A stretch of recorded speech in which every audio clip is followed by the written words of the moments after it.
just a couple of things I wanted to share. We have a clinic in California. This is where I am from. It is called Beautiful Minds Medical. And the special thing about our clinic is that we do not just look at how we can treat the illness and treat the symptoms, but we want to understand, where is the illness coming from? What are the underlying problems so that we can address those problems so people can get better and stay better. And then I also wanted to show you, those of you who were not here the first night, we also have a Beautiful Minds Binus. This is my family here. And here you can see myself and my beautiful wife, who is also here with me, and our 3 lovely children who are back in California with my wife's mother. And so the oldest one is Eliana, and then there's Emmanuel. Eliana is 11, Emmanuel is 9, and then Elisa, she actually does not have hair on her face. You know that. Here's Elisa right there. And Elisa just turned 5. She looks very innocent, but if you don't watch out, she will be the boss. She will make sure that you behave and you do as you are told. So we always are having to remind her, Elisa, we are the parents, you are the child. And we work with her on that, and she is a very sweet girl. So at Beautiful Minds, we have an acronym that helps us to remember the holistic pathways to mental health. We have C stands for connection, H stands for hydration, O for optimism, the second O for oxygen, and then S is for self-control, E for exercise, L for light, I for internal clock, F for food, and E for environment.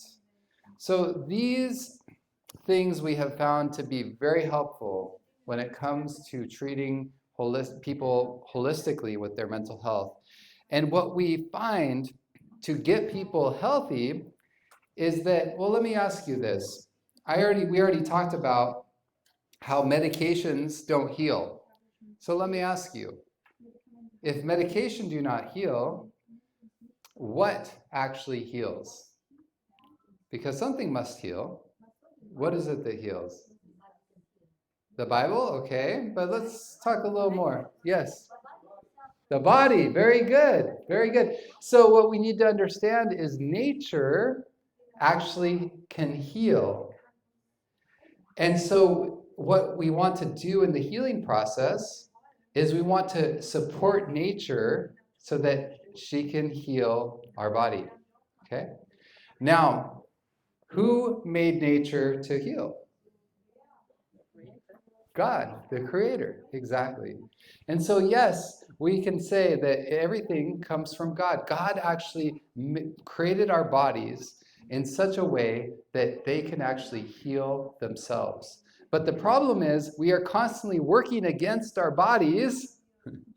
And so we want to understand, how can I work with my body to bring healing? And that is as simple as it gets. And that's really what we're talking about during these 4 days together. How can we work with our bodies? How can we work with God in the healing process? And when we work with God in the healing process, guess what? Miracles happen. And sometimes I think about it this way, that by using natural means under God's guidance, we have supernatural results. And that is what we were looking for. All right, so if you want more information about our clinic and what we do, you can visit our website at beautifulmindsmedical.com. And we always invite people to listen to our podcast. It's not translated in German yet, but maybe one of these days we can translate it in German. It's called the Brain People Podcast. And so we have a lot of fun. This is a picture, of course, of myself and then 3 of my colleagues. And we cover all sorts of holistic mental health topics, and you can check that out. Okay, so now let's go on to our talk on stress. So let's talk about America. Do you think Americans might feel stressed once in a while? Yes. Yes. We're one of the top countries for stress. Not exactly one of the top that you want, right? We're the leaders in stress. We're not actually number one. I just saw a statistic today. Guess what country is supposed to be the number one leader in stress? Yeah, in this one that I saw, it was actually a country in Europe, but not Switzerland. Don't worry, not Liechtenstein. No, not Germany. South, or more east. Greece. Yeah. Would you believe that? I wouldn't expect, right? So I don't know. Maybe they're just more dramatic there, and they think they're stressed. I don't know. But in America, we have 75% of people that say they feel stressed. And we're seeing that over the last years, the stress level is going down, or is it going up? It's actually going up. And we're going to talk about some of the reasons why that is. But I'll ask you, why do you think our stress levels maybe are going up? Harder times, yeah. So there's a lot of things happening in the world that are increasing the amount of stress, right? What else? Any other thoughts? Harder times, yeah? Less connectedness, very good. Yes, that can definitely cause us to feel the pressure of stress when we don't have that support from one another. Yes. Any other thoughts? Social media, which contributes to isolation, yes. And then we're going to talk about some other things. And 63% of Americans in recent surveys say that they've never felt so stressed. Now, do you think that maybe in Switzerland there might be stress too? Yeah, actually, in 2022, there was a study that showed that about 28% of the people in work are experiencing high levels of stress. Okay, so that's 1 in 4 people, and this is just related to work stress. Of course, they have stress at home and other stress too, right? And so then we see that some of these people are feeling completely emotionally bankrupt and kaput from stress. And it's amazing because stress is even costly to the economy. So even about 6.5 billion Swiss francs is what stress can cost the economy. And what age group is the most prone to stress? Is it the older or the younger generations? The younger, right? And we're seeing that people are getting more and more stressed, and they're having more and more difficulty handling the stress. And of course, also in Switzerland, we see that the stress levels are increasing. And there's all sorts of problems psychologically that can increase from stress. And interesting here, this last sentence is important. What does it say?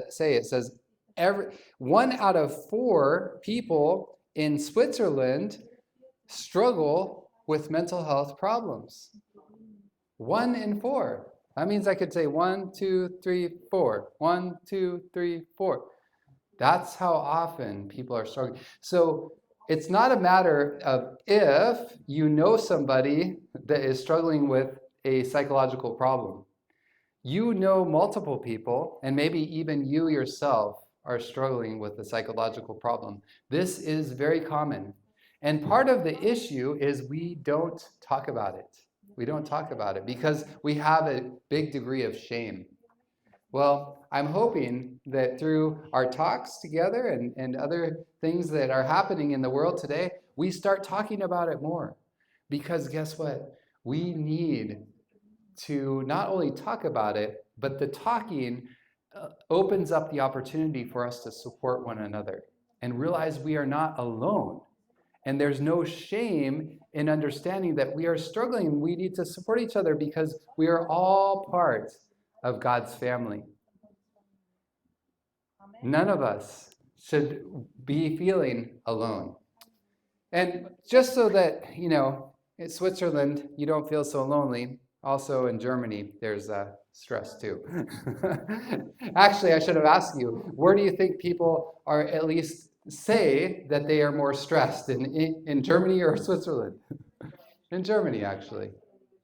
Now, we have to realize that these are all subjective reports, okay? In other words, people are reporting their stress level.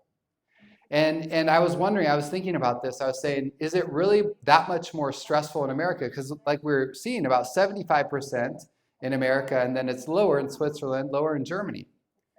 And then, like I said, the country that, at least they say, is the most stressed in some studies is Greece.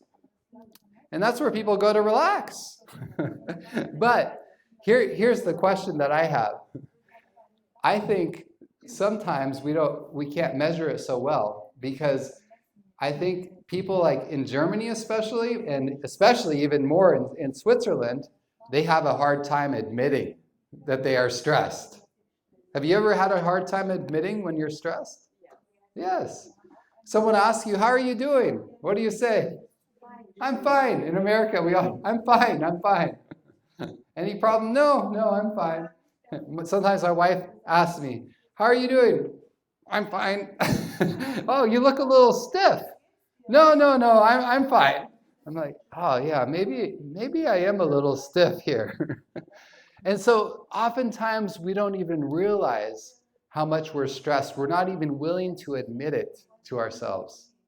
And so I think oftentimes in some of these strong countries like Germany and Switzerland and Austria and Liechtenstein, we're like, no, I'm fine. I'm not stressed. But the truth is, like I said, we all experience stress. So what do you think are the biggest factors that stress us out? The things that stress us out the most from the research? At least these are the factors in America, okay? Finances, yes, that's one of the top ones. What else? Family problems, very good. That's also in the top 7. What else? Health, you are really good. So the number one stressor in America is actually having too many responsibilities overall. So having too many things going on at one time. And this is one of the issues that we're dealing with in our society. In the past, life was much more simple. Now it has become so complex. We have availability of all this information, all these things going on, which is great, but it can also be overwhelming and put more and more on our plates. And then, of course, yes, problems with finances, work problems, health problems for people in the immediate family, problems with family members, so relationship problems, and finally, the 7th one is being unhappy with the way you look. So many people are stressed about that. Let me actually put it like this. Okay, good. So, what is stress? So just to be clear, what are we talking about? In the dictionary, stress is defined as a factor that either affects our body or our mind and makes it tense. And again, sometimes we don't always realize, we say, no, my mind is not stressed, but we feel it in our bodies. So even if we are lying to ourselves and saying, I'm not stressed, guess what part suffers? Our bodies will still suffer. And eventually, our bodies will actually tell our minds, and that's where people can sometimes have what we call a nervous breakdown in America. And they just are like, I don't know what happened. One day, I couldn't do it anymore, and I broke down, and I was unable to function. Do you think that happened overnight? No. That slowly happened over days, months, and years, and then it just reached that tipping point. We ignored the signs, and then pretty soon it took over and it damaged us. So, all right. What happens with the stress reaction? So with the stress reaction, there's two components. There's what we call the fast component and the slow component. So the fast component basically travels along the yellow line there. What happens there is when we feel stress, there's a signal that goes from our brain down to the adrenal glands that sit right here on top of the kidneys. And the adrenal glands secrete adrenaline. And so then adrenaline, of course, it has a different does different things on our body. For example, it increases our heart rate, it increases our blood pressure, it dilates our pupils, and it makes us ready to kind of the fight or flight response, that is what we call it.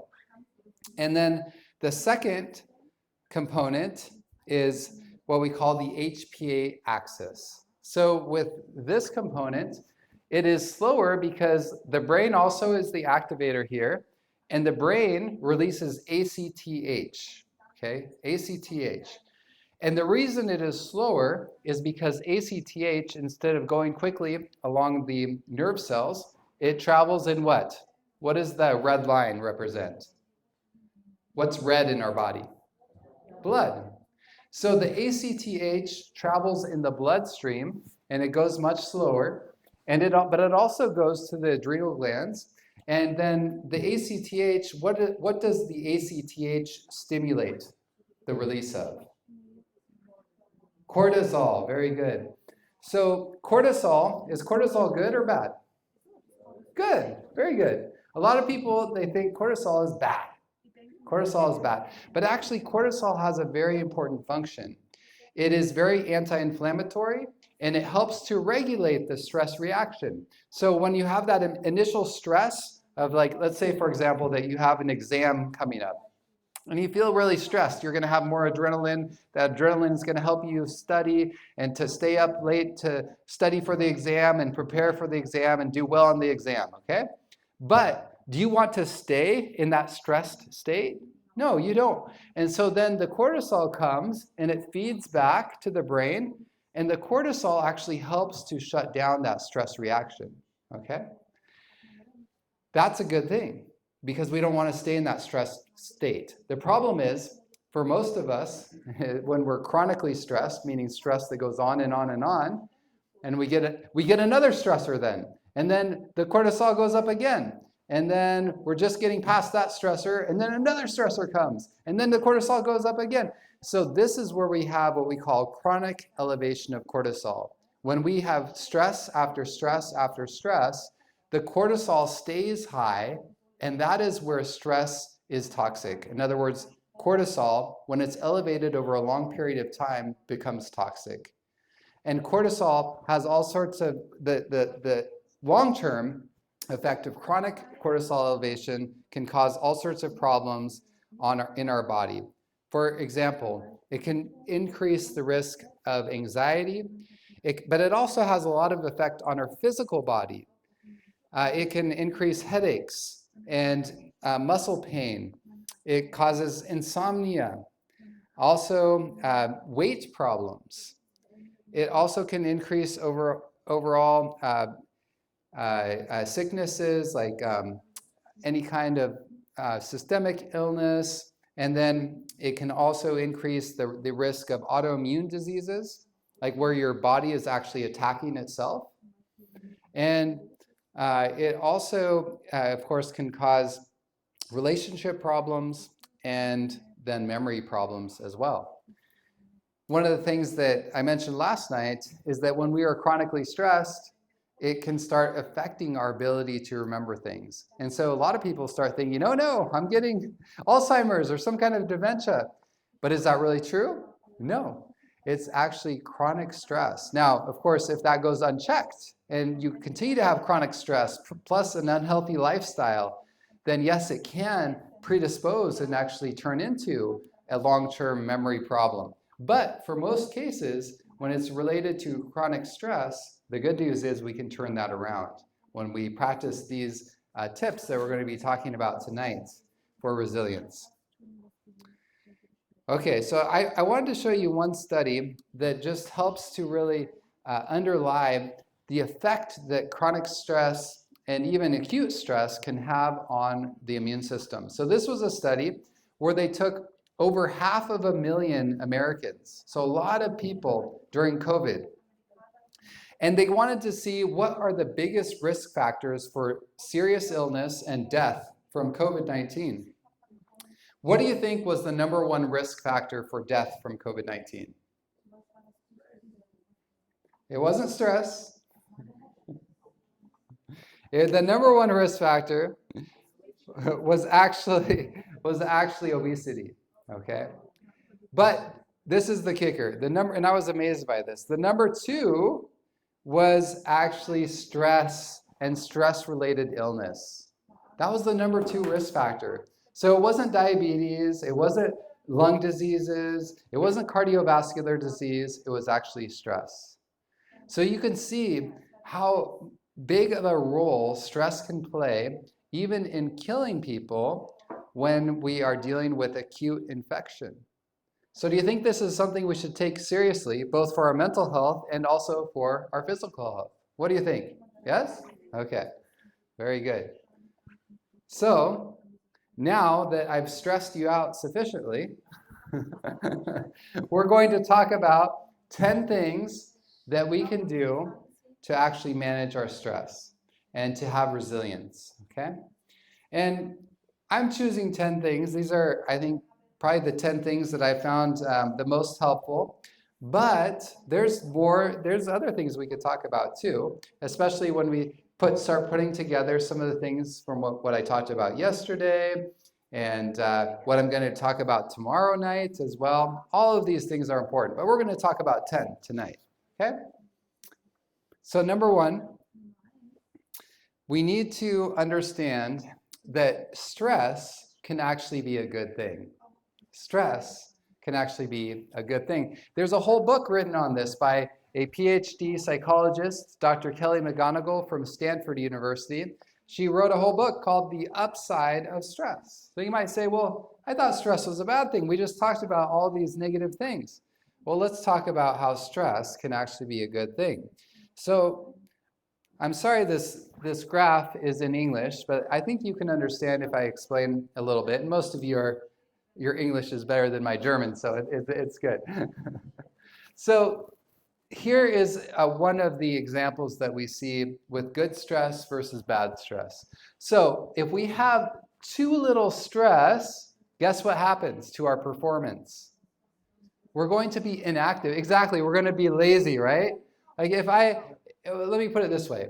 If I'm taking a class and I have a paper that I need to write, but that paper is not due for 4 months, how motivated do you think I will be to actually write that paper? Not at all, right? I'm like, oh, I have 4 months, I can wait. Now, what if that paper is now due in 2 days? Do you think I'm going to be more motivated to do that paper? Yes. Why is that? Because my stress level went up, and therefore, I'm going to go into that optimum stress range, right? Does that make sense? And so you can see that when we have too little stress, our motivation goes down. So a certain amount of stress is actually good. It motivates us to get out of bed. It motivates us to get going, to accomplish things, to be efficient, right? But when we get too much stress, then we go into fatigue, then exhaustion, anxiety, panic, anger, and finally breakdown and burnout. So we want to live more in the middle of the curve, and hopefully, ideally, a little to the left, right? We don't want to get into that fatigue as best we can. So that's one good aspect about stress. The other thing that we need to understand is what we're going to talk about here. So stress has a lot to do with meaning. There was a study where they went around the world to 121 countries. And the amazing thing was, as they asked people about their stress level and their happiness level, is that they found that the people that were the most stressed, but they were not depressed, actually were the happiest people. Isn't that interesting? So they were highly stressed, but they were not depressed, and they were the happiest people. Why is that? What we need to understand is what we talked about earlier, right? What are the causes of stress? Well, some of the most important things in our life that bring meaning into our life are also the same things that bring us stress. Does that make sense? So like relationships, for example, right? They bring us stress. Sometimes we're like, oh, I would just do better without like all these people in my life because they stress me out. But stop and think about what your life would look like without family, without friends, without a job. You'd have less stress, but would your life have less meaning also? Yes.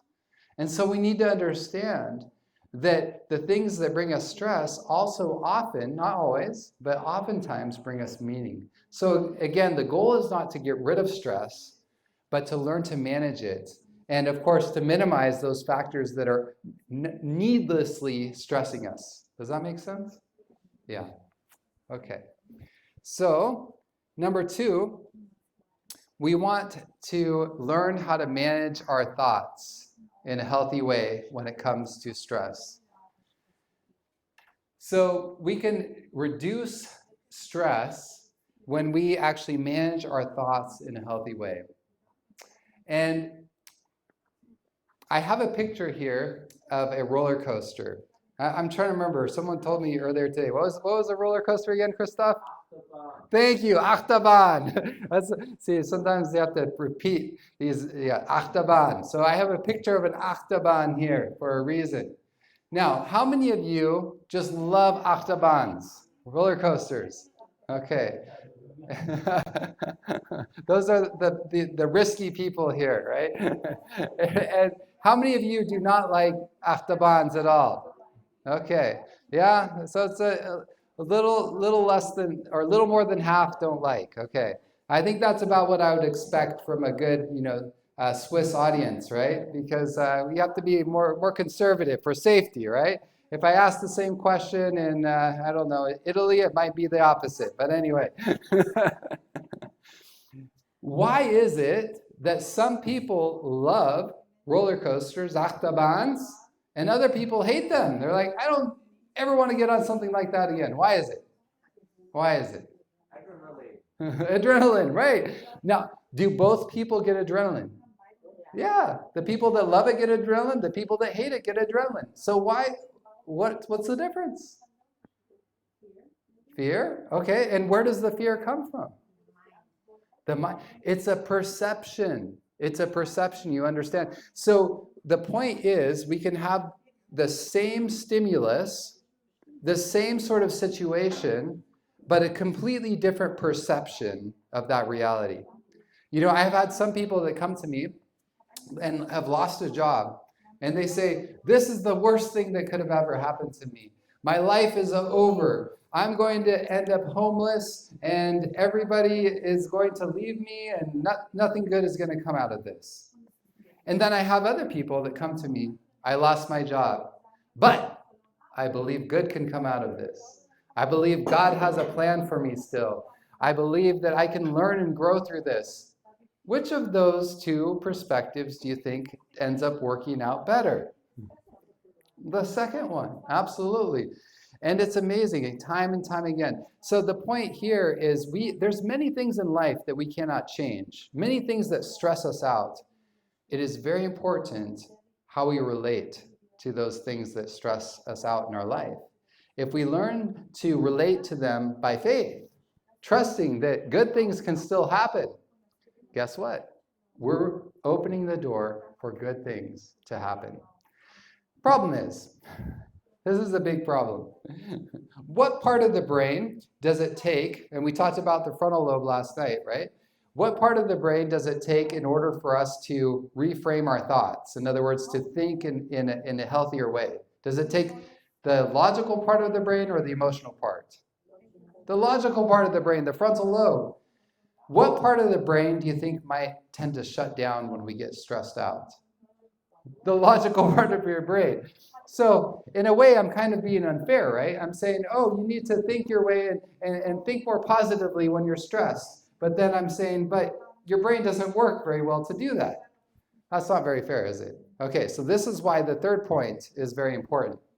Because when we're stressed, We need to learn ways to calm that fight or flight down. And the third point helps us with that. So we call this in English, in America, we call this mindfulness practicing. Practicing what we call grounding techniques, okay?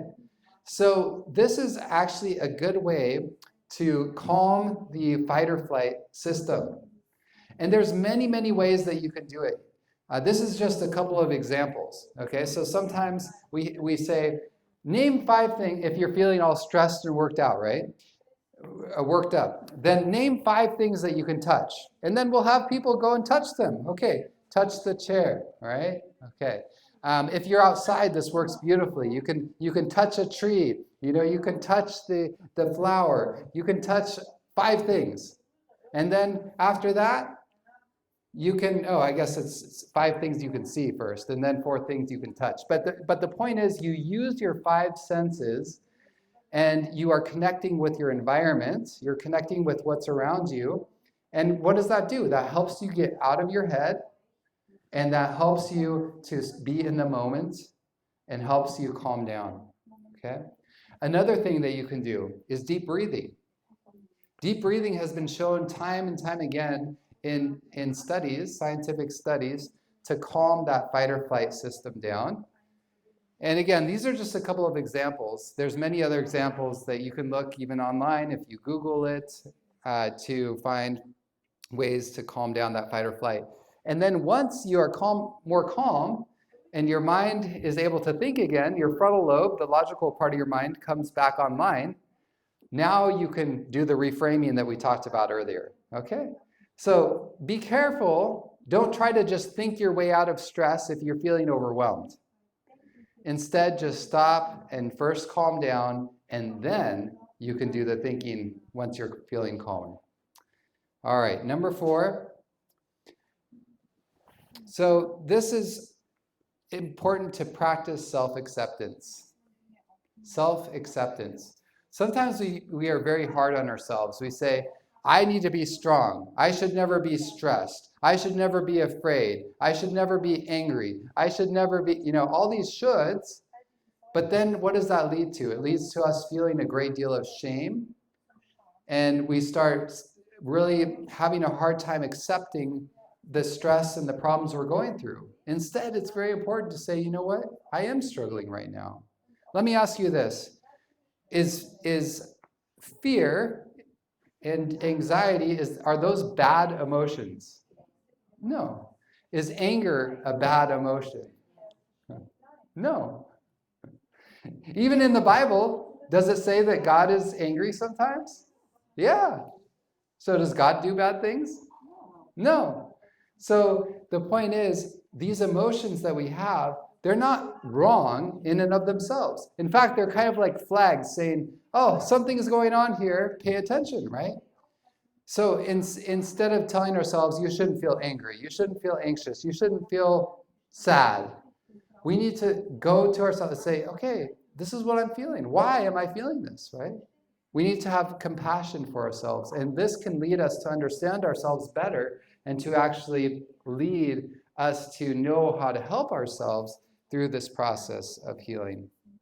Number 5, we need to rest. We need to rest. It's very important to understand that if we're not sleeping enough, that this makes it much more difficult to deal with stress. And it's important to try to sleep. I tell people we like you to sleep at least 7 hours, but ideally, the studies actually show to really help with stress, 8 hours is ideal for most people.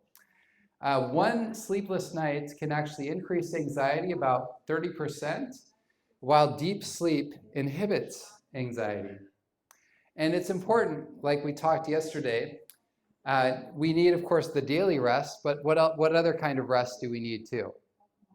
We need weekly rest too. Isn't it amazing how God created us? Do you think, he just randomly put in the Bible you should have a Sabbath? Or do you think he even put it into our very body, into our very mind? Yeah, it's there. Actually, I have a whole lecture even talking about how we not only have, how many of you have heard of circadian rhythm? Yeah, circadian rhythm. It's the rhythm that we, a daily rhythm. Like, for example, when you travel across the world, like I did earlier this week, the first few days you feel all out of whack. Why is that? Because your circadian rhythm is used to waking up at a certain time, going to bed at a certain time, right? But did you know we also have a circaseptan rhythm? A circaseptan rhythm. This is a weekly rhythm. And scientists have wondered, why do we have a circaseptan rhythm? Why do we have a weekly rhythm? It's amazing. Because, the month is because of the moon, right? The day is because the earth rotates and the sun, and then the year is, of course, we go around the sun, right? But where does a week come from? The week actually comes from creation. Did you know that? And they have found even in one cell, little tiny one cell organisms, that for many of these, they actually have a weekly biorhythm. And in some animals as well, and of course in human beings as well. And there's even been, and I don't have time to get into all of this tonight, but there's even been times like the French Revolution and Stalin in Russia where they tried to do away with the 7-day week. Guess what happened? It did not go well. And pretty soon they said, okay, forget it. We're going back to the 7-day week. Why? Because God created us to work on a weekly cycle. And he also created us to rest on a weekly cycle.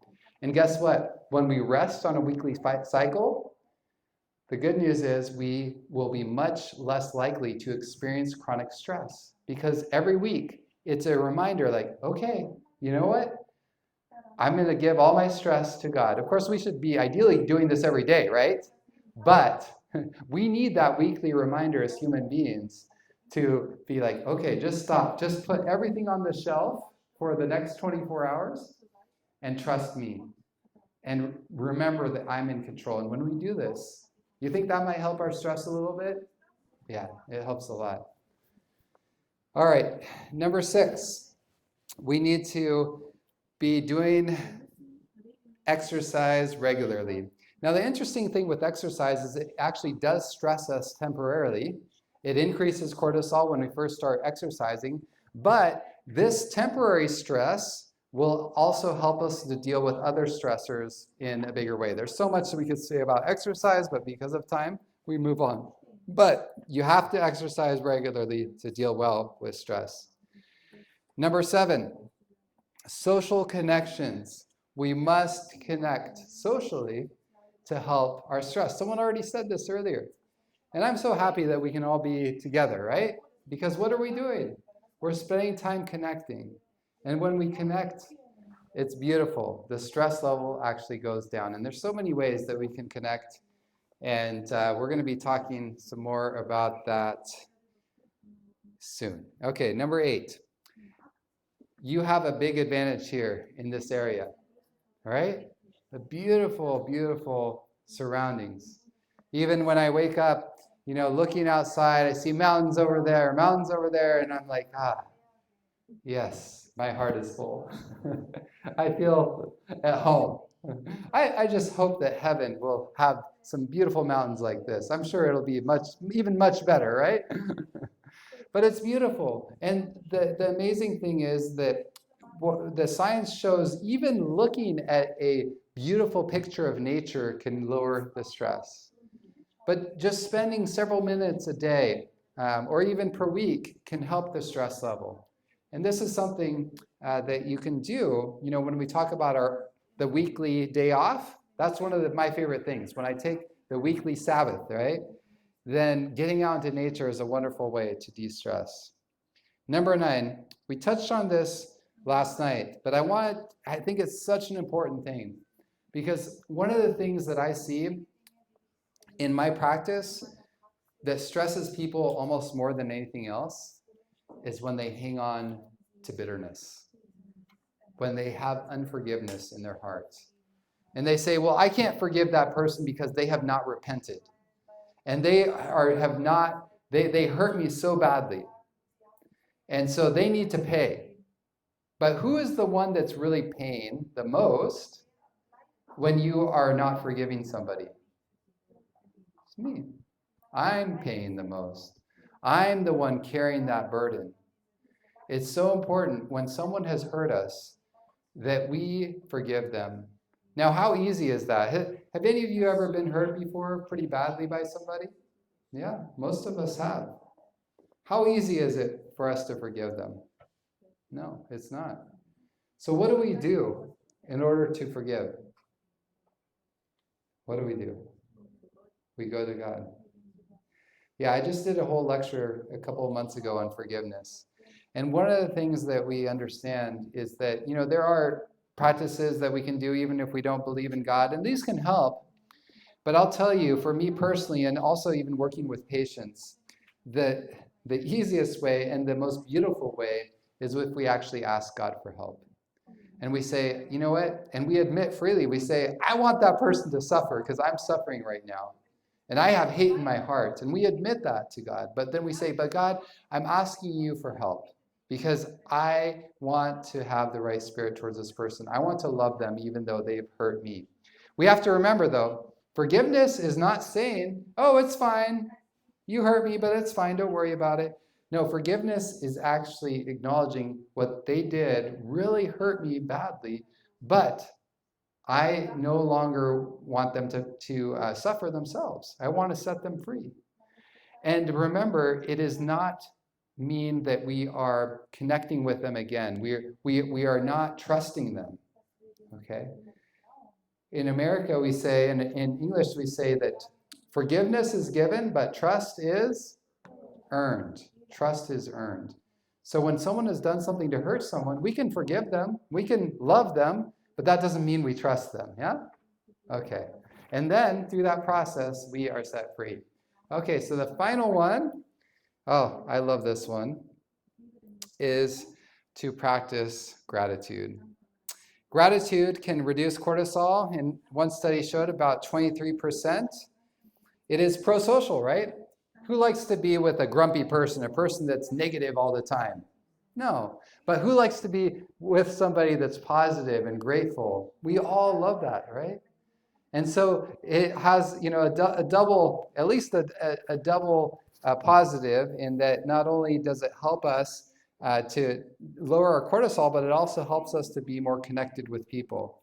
They did one study where just for 1 week, they had people write down three things that went well that day and why they went well. And at the end of 1 week, guess what? People's anxiety and depression symptoms were significantly lower. Isn't that amazing? In just 1 week, just by doing that one simple activity. And the last point here is very important. It says, yes, we can focus on gratitude, but does that mean we ignore the sadness, the difficulty? No. But what it helps us to understand is that we can contextualize the difficulty. And I want to share one story as we close that helps to highlight this.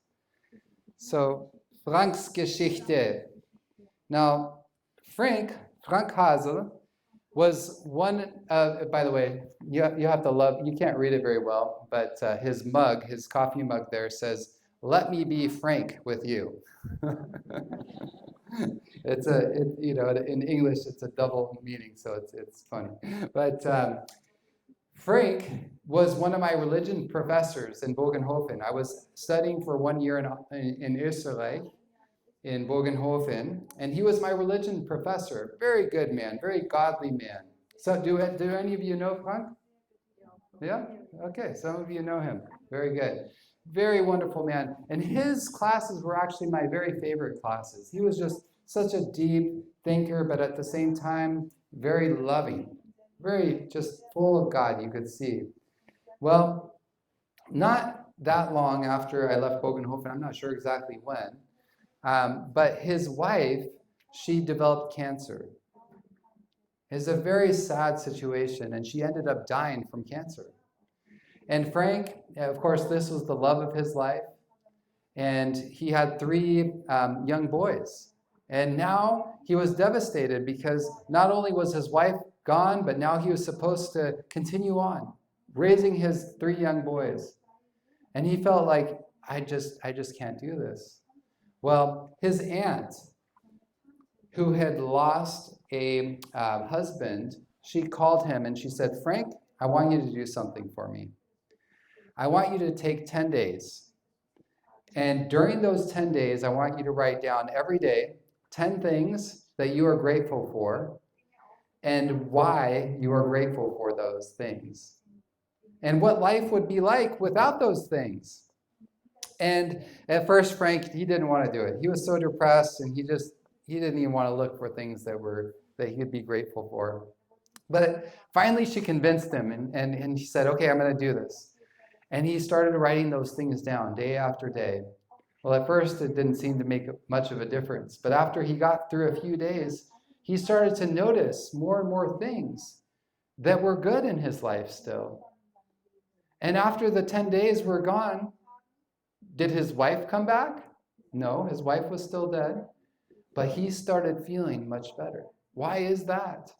Well, he started feeling much better, not because his wife came back to life, not because his life had changed much, but because he started to notice there are so many good things in my life still. Even though, and it didn't take away the sadness of his wife being dead, but it contextualized the grief. It helped him to realize that, yes, that is very sad. I do miss her, but there is still so much good in my life. And I want to encourage all of us, make this a regular practice, especially when we're dealing with stress, right? Because the more we practice looking for the good things, it doesn't make everything all happy and everything all wonderful, but it helps us to remember and realize life is beautiful, even through the difficult times. And I'll tell you this, and I learned this from my grandfather, because he was the most grateful man that I've ever met. And whenever you talk to him, Grandpa, how are you doing? I'm so grateful, even when things were very difficult. When you have that attitude towards life, it sets the stage for beautiful things to happen, for God to work, for miracles to occur. So thank you so much for letting me share this important message on resilience this evening. And maybe we can just open it up for a couple of questions. If there's any questions this evening, then you can raise your hand. Thank you. Ja, ganz herzlichen Dank. Thank you.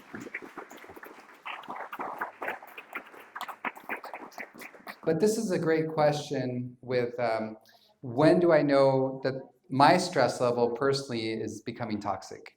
So we start seeing signs. Remember when we went back to that one slide that was showing the symptoms of chronic stress?